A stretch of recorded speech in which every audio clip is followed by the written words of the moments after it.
Amém. Irmãos, o capítulo é o 5. Nós vamos ler o versículo 12 até o versículo 15. Diz assim a palavra do Senhor: Agora vos rogamos, irmãos, que acateis com apreço os que trabalham entre vós e os que vos presidem no Senhor e vos admoestou, e que os tenhais com amor em máxima consideração por causa do trabalho que realizam. Vivei em paz uns com os outros. Exortamo-vos também, irmãos, a que admoesteis os insubmissos, consoleis os desanimados, ampareis os fracos e sejais longânimos com todos. Evitai que alguém retribua a outro mal por mal. Pelo contrário, segui sempre o bem entre vós e para com todos. Até aqui a palavra do nosso Senhor.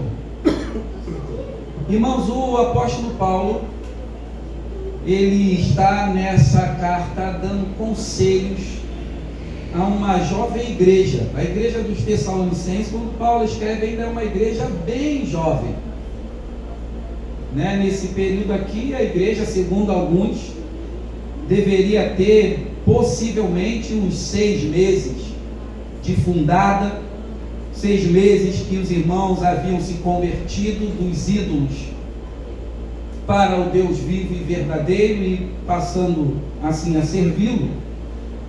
E Paulo, que estava em outras regiões, queria saber a respeito da saúde dessa igreja.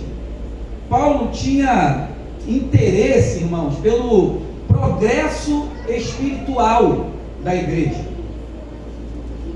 Porque todos nós, como líderes e pastores, desejamos que a igreja avance espiritualmente, amadureça espiritualmente. Para isso se estuda, se prega, para isso se ora, se busca, para que haja progresso espiritual. Nós não podemos estar daqui a 1 ou 2 anos no mesmo estágio espiritual que estamos hoje. Que estejamos em um nível mais elevado, que tenhamos mais intimidade com Deus. Então Paulo tinha esse interesse sobre a igreja, e segundo as palavras do próprio apóstolo, ele também temia, irmãos, que o tentador tornasse o trabalho deles inútil. E uma vez que Paulo tem esse interesse pelo progresso espiritual, e temendo que por conta da obra do tentador, o trabalho que eles haviam feito ali, de evangelizar, de ensinar, de estabelecer líderes que conduzissem a igreja, fosse inútil, Paulo envia Timóteo até essa igreja. E quando Timóteo volta, Timóteo faz relato a Paulo de como estava a igreja. E para te falar a verdade, o relato ele até é bem mais positivo do que negativo. E a partir do relato que Paulo tem de Timóteo é que ele vai redigir esta carta. Porque Paulo, pelo discernimento que tem de espírito, além de se alegrar com a condição espiritual da igreja, ele percebe que haviam coisas na igreja que precisavam ser reparadas. Mas quando nós lemos a carta, nós vamos tendo a percepção de que era uma igreja muito abençoada, irmão. A partir do relato de Timóteo, por exemplo, a igreja, que apesar de jovem, era uma igreja espiritualmente sadia. Olha que coisa maravilhosa. A igreja era nova, não tinha sido fundada há muito tempo, então é uma igreja jovem.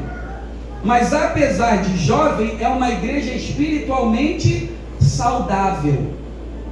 Apesar da oposição que acontecia, a igreja era saudável. A igreja, apesar de jovem, era uma igreja que perseverava na fé em Cristo. em meio a falsos ensinos. Ela era perseverante na necessidade apenas de crer em Cristo para a salvação. Era uma igreja que, apesar de jovem, como eu acabei de dizer, havia se convertido dos ídolos. Você vai ler isso lá no capítulo 1, que eles haviam se convertido dos ídolos para o Deus vivo e verdadeiro, para servi-lo, a ponto desta igreja jovem ser referência para as outras igrejas. Era jovem, mas era referência para as outras. Era jovem, mas era espiritualmente saudável.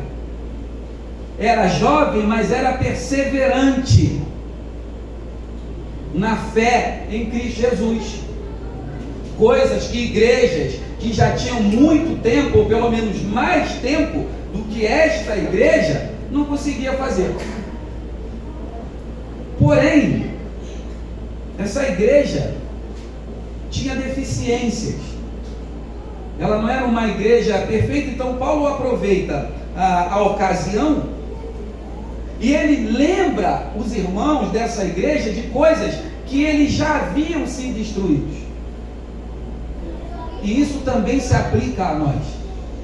Tem momentos que nós precisamos voltar e nos lembrar dos fundamentos da nossa fé.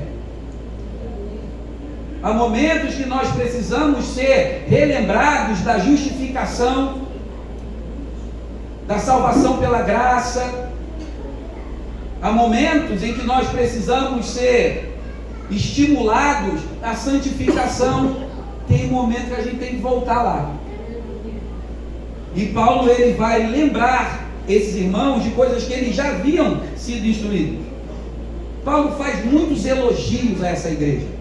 Paulo os elogia pela sua fé, pelas suas obras, pela sua firmeza, pelo amor entre os irmãos, pela esperança em Cristo Jesus. Então o relato que Paulo recebe de Timóteo é um relato que ele é mais positivo do que negativo. Porém, Paulo observou que a fé desses irmãos era uma fé que ainda tinha deficiências.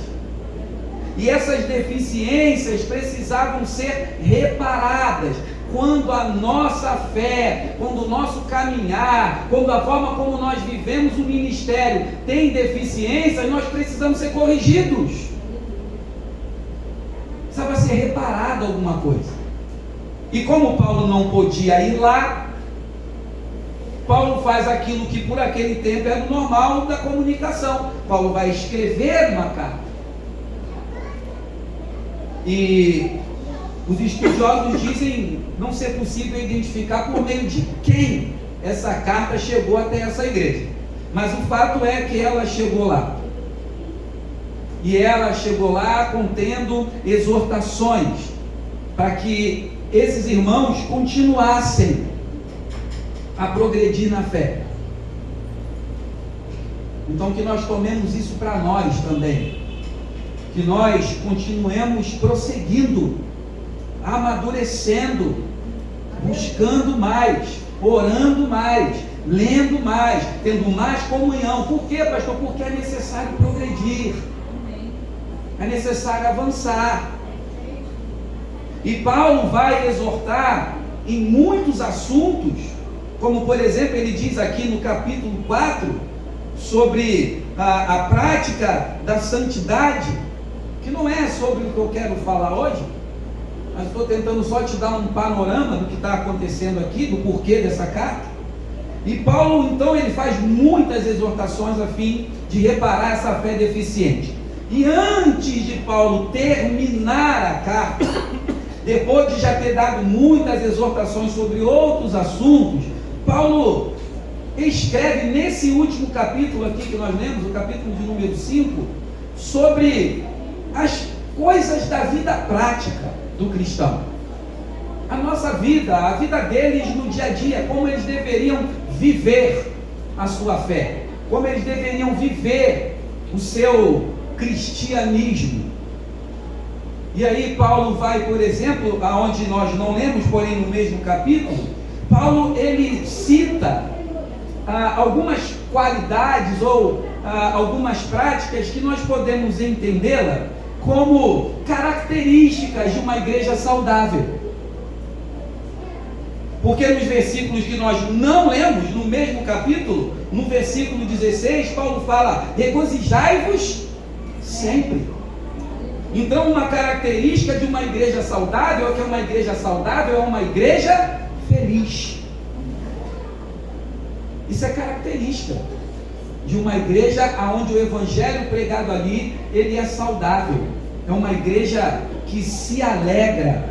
Ela tem uma atmosfera de alegria que contagia. Então Paulo fala sobre isso, e nós podemos tirar isso sobre, ou como uma característica. O verdadeiro cristianismo, ele promove ânimo e não depressão. Paulo fala, por exemplo, no versículo 17, orai sem cessar.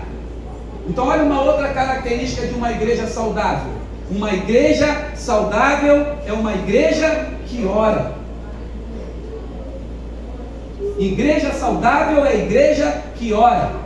Porque uma igreja que ora é uma igreja que reconhece que ela depende totalmente de Deus, do poder de Deus, do agir de Deus, da vontade de Deus.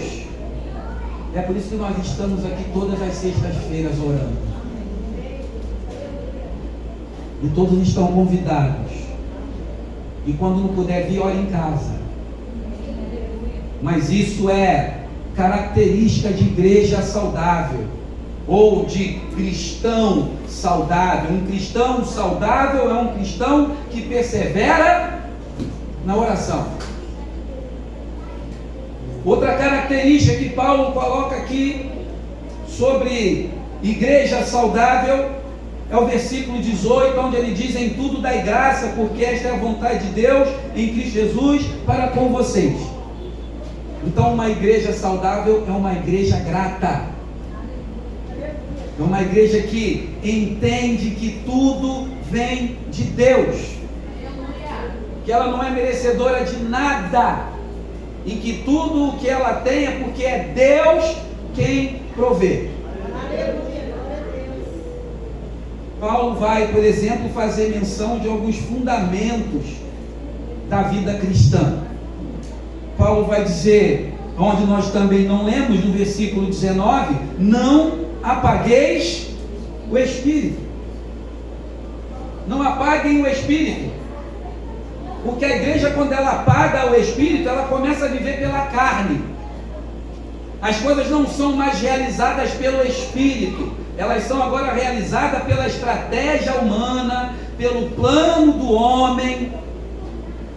Então ele vai dizer: não apaguem o Espírito, não desprezem as profecias. O que seria o mesmo que dizer: não despreze a palavra de Deus. Isso é um fundamento da igreja. Amar a palavra, viver a palavra, entender que a palavra, como nós dizemos muitas vezes, é lâmpada. Ela é luz para nós caminharmos, ela aponta o caminho para onde nós devemos seguir. Porque quando a palavra de Deus não aponta a direção, o que acaba apontando a direção é o nosso coração. E a Bíblia diz que nós devemos guardar o nosso coração, porque o coração é enganoso. Não estou sentindo. Está sentindo o quê, irmão? Não, o que eu sentia o quê? O que tu sentiu está de acordo com a palavra? Porque se tu sentiu alguma coisa que está em desacordo, não está em concordância com as Escrituras, o que você sentiu não é de Deus. Como é que eu sei que o que eu estou sentindo é de Deus? É simples, o que tu está sentindo tem apoio bíblico? Porque se não tiver, provavelmente tu não está sentindo algo de Deus, não. Então Paulo vai dizer para não desprezar a profecia, que seria o mesmo que dizer: não despreze a palavra de Deus. Paulo diz, por exemplo, os irmãos reterem o que é bom. Ele não diz aqui? julgai todas as coisas, verso 21, retende o que é bom, examine cuidadosamente as coisas, retenha o que é bom e o que não é bom, descarta. O que não é bom, descarta, que acaba se tornando pedra de tropeço para você. Nós precisamos ser seletivos, nós precisamos reter as coisas boas, não é sair demoniando tudo, mas ter discernimento para reter coisas boas. E Paulo ainda vai dizer aqui no finalzinho, para a igreja se abster de toda forma de mal, afastem-se do mal, de tudo aquilo que está relacionado com o maligno, se afastem disso. Quando tu perceber que algum assunto na tua vida está relacionado com o maligno, se afasta. Então Paulo vai dando essas exortações, mas no texto que nós lemos, Paulo foca no relacionamento. Ou seja, em versículo 12, 13, 14, 15 que nós lemos, Paulo está abordando o que? Relacionamento. Ele exorta porque essa igreja, apesar dos elogios que ela recebeu, ela tinha uma fé deficiente que precisava ser reparada. E aí Paulo diz para ele: façam uma coisa, sabe, as pessoas que lideram vocês, que aconselham vocês, tenham essas pessoas, ou por essas pessoas, respeito. Respeitem, honrem, valorizem, tenham a máxima consideração e amem aqueles que presidem sobre vocês, que aconselham vocês, não por uma necessidade de prestígio pessoal. Não é por isso que vocês devem amar quem preside, é pelo trabalho que eles fazem. Então todo líder que trabalha, ele é digno de ser honrado, respeitado, amado. Paulo está exortando isso aqui. Agora vos rogamos, irmão, versículo 12, que acateis com apreço os que trabalham entre vós e os que presidem no Senhor. Então, tanto quem preside quanto os que trabalham, mesmo que não sejam os que presidem, devem ser tratados com o máximo valor. Os que trabalham entre vós e os que vos presidem no Senhor. Quem trabalha entre nós? Aqueles que, quando nós não podemos fazer alguma coisa, eles vêm aqui e fazem. Aqueles que limpam a igreja. Você não vê, mas a igreja foi limpa por alguém. Aqueles que ensinam as crianças, aqueles que contribuem, aqueles que participam. Nós devemos ter um ao outro com amor, com respeito, com honra. Isso é relacionamento, é isso que Paulo está dizendo aqui. Ele também diz: vivam em paz uns com os outros. Vivam em paz uns com os outros. Isso é relacionamento. Paulo encoraja a igreja a viver em paz. Igreja, cristianismo, fé, é para ser vivida em paz, uns com os outros. E aí, permita-me ler um comentário de William Barclay sobre isso aqui, sobre viver em paz. William Barclay, que é um autor, um teólogo, ele diz assim: viver em paz é necessário porque é impossível pregar o amor num lugar envenenado pelo ódio. É impossível pregar o amor num lugar envenenado, contaminado pelo ódio. E ele ainda faz um segundo comentário. Ele diz assim: é melhor sair de uma igreja em que se é infeliz e onde se tornam os outros infelizes e buscar outra em que se pode viver em paz. Porque nós somos chamados a viver em paz, a amar uns aos outros. Se algum dia você estiver se sentindo infeliz aqui, procure um lugar onde você possa ser feliz e possa viver em paz. O pastor está me mandando embora? Não! Não estou te mandando embora, só estou dizendo que se algum dia você se sentir infeliz aqui, procure um lugar onde você possa ser feliz. Eu concordo com o Barton quando ele diz isso. É melhor que eu vá para um lugar onde eu possa ser feliz e fazer com que as pessoas que convivem comigo também sejam felizes, onde nós possamos viver em paz uns com os outros.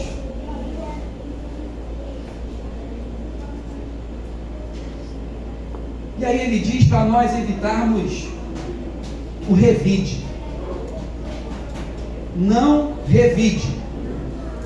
Como assim, pastor? Não pague o mal com o mal.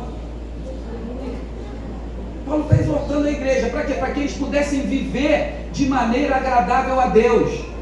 Quando é que nós vivemos a nossa fé de maneira agradável a Deus? Quando nós vivemos em paz. Quando nós não pagamos o mal com o mal. E ele ainda fala assim, ó, pelo contrário, hein? Pelo contrário, sigam o bem. Não só diz para não pagar o mal com o mal, como ele vai dizer, sigam ou vivam o bem. E aí, irmãos, diante do relatório que ele recebe de Timóteo, Paulo escreve, porque muito provavelmente ele ouviu Timóteo que tinham pessoas naquela igreja que precisavam de um tratamento especial, diferenciado.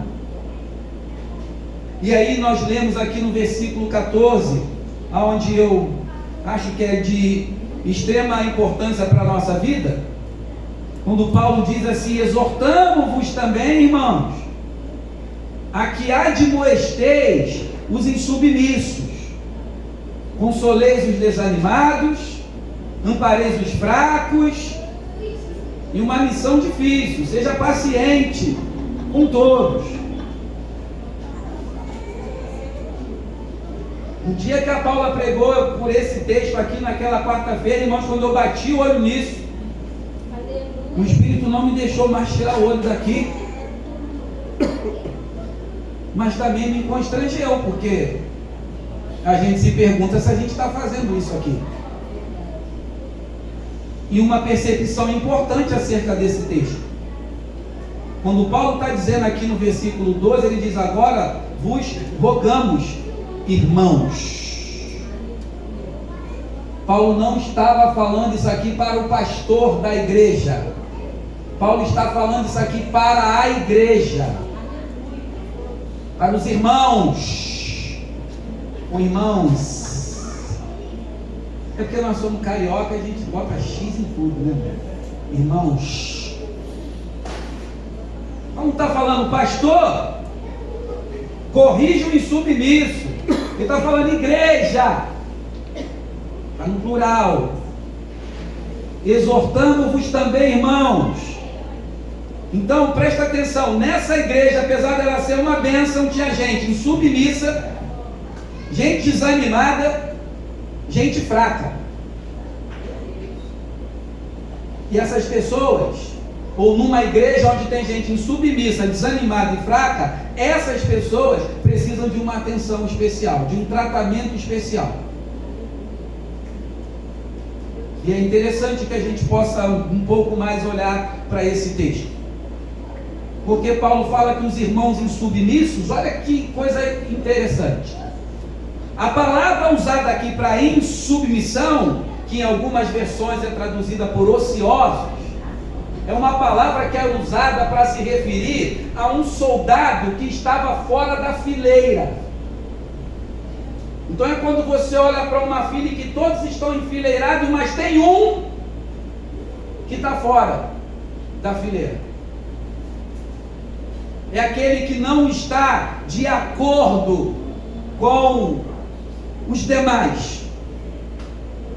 Esse é o insubmisso.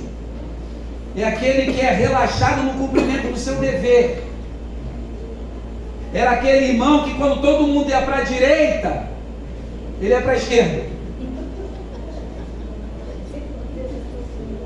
Sabe aquela pessoa que quando já brincou daquele negócio de para cima e para baixo?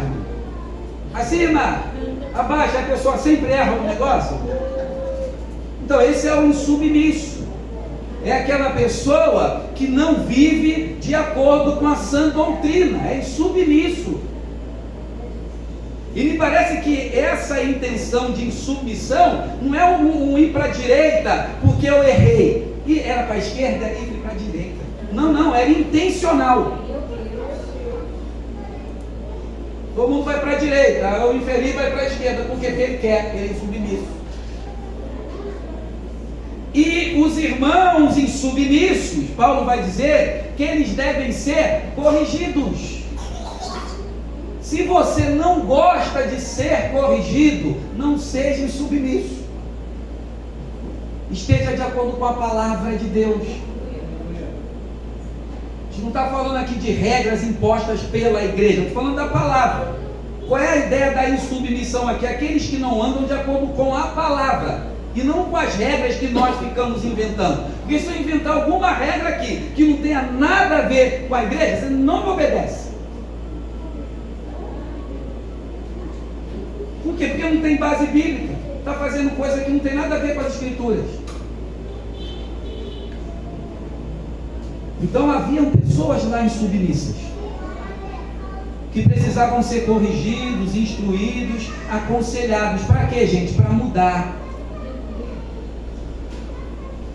Para que pudessem se alinhar com a palavra do Senhor, com os ensinamentos das Escrituras, para andar, para viver segundo aquilo que Jesus ensinou aos apóstolos, e que ele disse assim: olha, apóstolos, vão e preguem o evangelho a toda criatura, ensinando-os a guardar tudo aquilo que eu vos ensinei. Então o que os apóstolos estavam ensinando? Aquilo que Jesus ensinou a eles. E se alguém não quisesse viver segundo esses ensinamentos, era um insubmisso, devia ser corrigido, tem que ser aconselhado, tem que ser instruído. Para quê? Para mudar, para se alinhar com a santa palavra. Qual era o outro tipo de gente que tinha lá, pastor? Gente desanimada. Lá tinham pessoas desanimadas. Então Paulo fala assim: consolem os desanimados. Só que aí, gente, me parece que o significado de desanimado não tem a ver como nós entendemos desânimo. Me parece que a ideia aqui de desanimados são pessoas de coração fraco, pessoas que têm medo, são aqueles que vivem com dificuldades na fé, que vivem com medo de que algo ruim vai acontecer. Sabe, gente que vive assim, com medo de que alguma coisa ruim vai acontecer? É isso aqui. Então ele fala: essas pessoas têm que ser encorajadas. Encorajam aqueles que vivem com medo. Então desânimo aqui não é necessariamente aquela ideia de que eu não fui porque eu estou desanimado. Não é isso não. Eu não fui porque eu estou com medo. Eu tenho dificuldades de crer. Tenho dificuldades de crer, eu tenho medo. Então, com relação a esses desanimados, Paulo vai falar: nós devemos encorajá-los. E aí deixa eu te lembrar de novo que isso aqui não está sendo falado para o pastor da igreja dos Tessalonicenses. Isso está sendo falado para a igreja. Então, como igreja, quando você perceber que alguém está desanimado, você tem que ser um agente de Deus e consolar esse irmão que está desanimado. Isso não é uma responsabilidade exclusiva minha, é também sua. Quando tu perceber que teu irmão está fraco na fé, procura fortalecer ele. E sabe qual é a ideia aqui de consolar? É encorajar de forma presencial. E eu vou te falar uma coisa, não tem texto que dá vontade até de pular. Sabe aquela coisa que a gente lê e finge que não está entendendo, só para ficar menos constrangido? Esse aqui é um desse. O que Paulo está falando? Quando teu irmão estiver desanimado, tu encoraja teu irmão. Como? Presencialmente. Não é verbalmente apenas. É um encorajamento pessoal e não virtual. E não é uma atribuição só do pastor, não. É de toda a igreja. Que tem gente que eu nem encontro durante a semana, mas você encontra. Então, quando você encontrar um irmão desanimado, tu vai lá e consola ele. Então, tinha gente submissa para ser corrigida, tinha gente desanimada para ser encorajada, e tinha gente fraca nessa igreja que era uma bênção. Tinha gente fraca. E aí a fraqueza aqui é uma fraqueza física.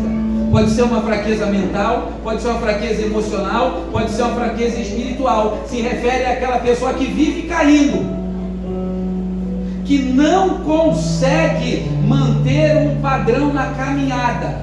Sabe aquela gente que caminha, cai. Caminha, cai. Esse é o fraco. E aí Paulo vai dizer, olha, vocês amparem os fracos. Ou numa palavra mais comum para nós é ajudem quem está fraco. Ajudem quem está fraco. Ao invés de vocês deixarem essa pessoa à deriva, perdida, até desaparecer, vocês devem tentar ajudar para mantê-la na fé, na igreja, na comunhão. E eu acho que isso é muito importante para nós, irmãos, porque parece que tem coisa que é obrigação só do pastor. Mas Paulo está dizendo, exortando-vos também, irmãos da igreja, a que vocês corrijam os insubmissos, que vocês consolem os desanimados e amparem os fracos. Nós precisamos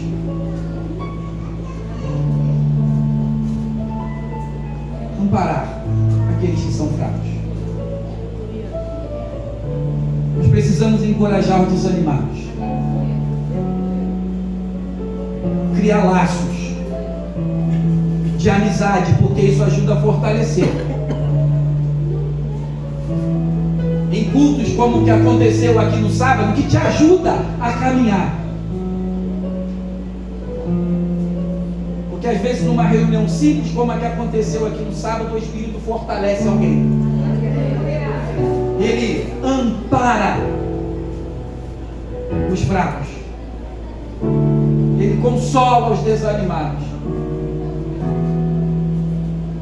Então tinha gente lá insubmissa, tinha gente desanimada e tinha gente fraca. Gente que vive caindo. Conhece alguém assim? E eu conheço vários. Vive caindo. Parece até... Está filmando? Parece até um clube no Rio de Janeiro. Vive caindo. Olha, misericórdia. Gente fraca, tropeçando. Um dia está na fé, um dia está na festa. Um dia está no louvor, outro dia está no ketchup.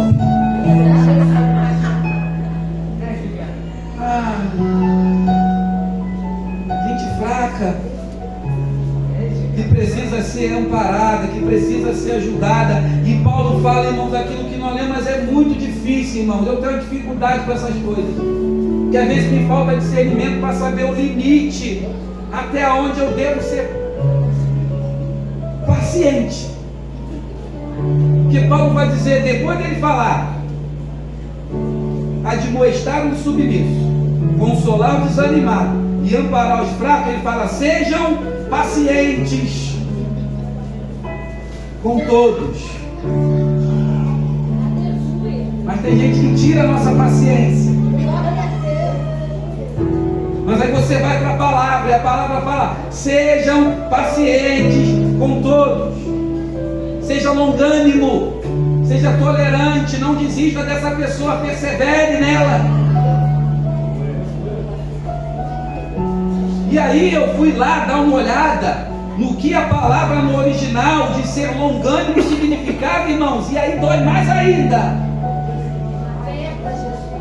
Dói mais ainda, porque a palavra aqui para longanimidade, ela se refere à mesma paciência que Deus tem com os pecadores, até que eles se arrependam e se voltem para Ele. Irmão, quando eu soube que era isso, eu falei, não estou nesse nível não, Senhor.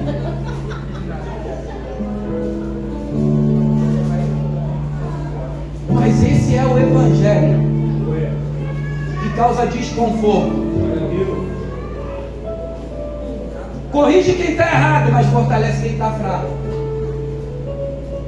Repreende quem está errado, mas anima o desanimado. E faz isso com paciência. E Paulo falou isso para a igreja. Ele não falou isso para um membro, para um líder. Ele falou para a igreja. E aí, quando eu terminei de ler isso e estudar isso, eu falei, Jesus, será que nós estamos corrigidos e submissos? Então, se você tem sido insubmisso, se prepara, porque eu vou te pegar.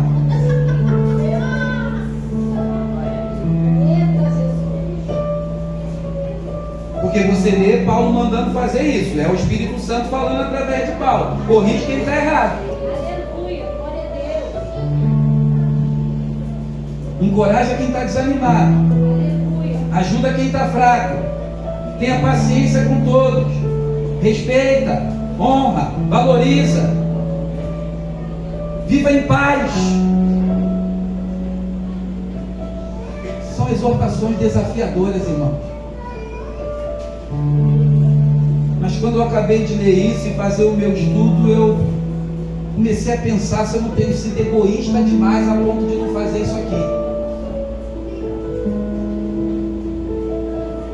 O que você começa a pensar é, será que eu não estou pensando em mim demasiadamente a ponto de eu não ter tempo para amparar, para consolar, para corrigir?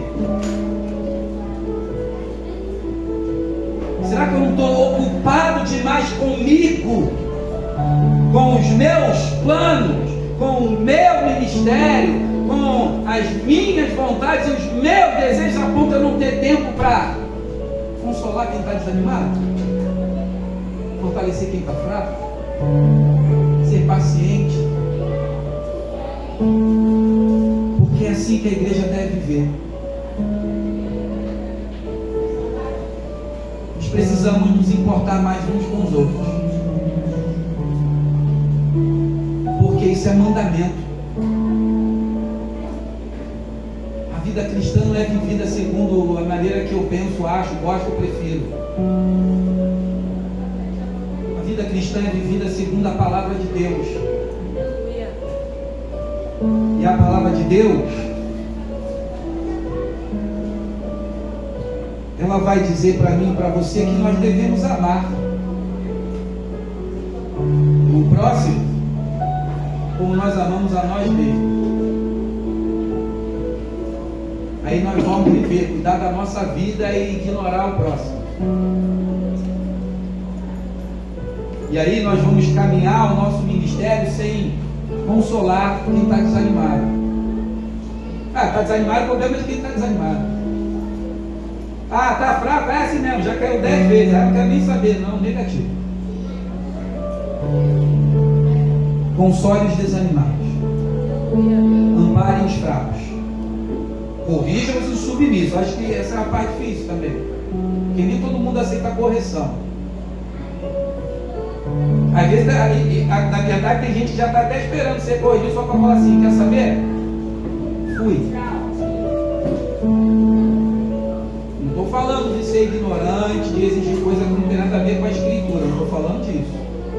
Estou falando de insubmissão às questões que são pautadas na palavra. Mas precisamos viver mais a palavra de Deus.